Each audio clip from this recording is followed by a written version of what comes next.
Hello friends, வணக்கம்.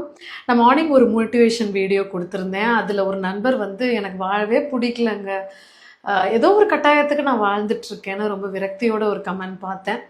கண்டிப்பாக இது நம்மளில் நிறைய பேருக்கு ஒரு கட்டாயம் இருக்குது. அந்த கட்டாயத்தை என்னன்னு கண்டுபிடிச்சிட்டிங்க அப்படின்னா, அதுக்காகவே இந்த வாழ்க்கையை நான் வாழ்ந்தாகணும் அப்படின்னு உங்களுக்கு ஒரு இன்ஸ்பிரேஷன், இந்த வாழ்க்கையை நான் அர்த்தப்படுத்திட்டு நான் வாழணும்டா அப்படின்னு உங்களுக்கு தோணுற அளவுக்கு ஒரு கட்டாயத்தை மனசுக்குள்ள ஏற்படுத்திக்கோங்க.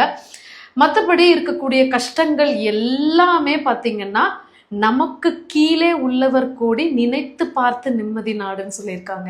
ஸோ எல்லாருக்குமே கஷ்டம் இருக்கு. ஒவ்வொருத்தருக்கும் அவங்களுடைய வாழ்க்கை சூழ்நிலைக்கு தகுந்த மாதிரியான ஒவ்வொரு விதமான கஷ்டங்கள் இருக்கு. ஆனா அந்த கட்டாயத்துக்காக வாழ்ந்துட்டு இருக்கேன்னு சொல்றீங்க பாத்தீங்களா, அந்த கட்டாயமானது நீங்க நல்ல வழியில இந்த வாழ்க்கைய மற்றவங்களுக்கு பிரயோஜனமா நான் வாழ்ந்துட்டு இருக்கேன், ஒரு அர்த்தப்படுத்திட்டு இருக்கேன், நான் இவ்வளோ பெரிய விஷயங்களுக்கெல்லாம் நான் பிரயோஜனமா இருக்கேன், இவ்வளோ பேருக்கு நான் நல்லது பண்ணிட்டு இருக்கேன், நான் வாழ்றது இவ்வளோ பேருக்கு நான் பிரயோஜனமா இருக்கா அப்படின்ற அர்த்தத்தை கண்டுபிடிச்சிட்டீங்க, அந்த கட்டாயத்தை கண்டுபிடிச்சிட்டீங்க அப்படின்னா கண்டிப்பா அந்த கட்டாயத்துக்காக நீங்க நினைக்கலைன்னா கூட, நீங்களே விரும்பலைன்னா கூட இந்த வாழ்க்கையை வாழ்ந்தே ஆவீங்க.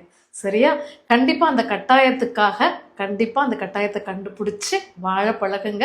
கண்டிப்பா ஒவ்வொரு நாளுமே வாழ்க்கை அர்த்தமுள்ளதாக மாறும். நன்றி.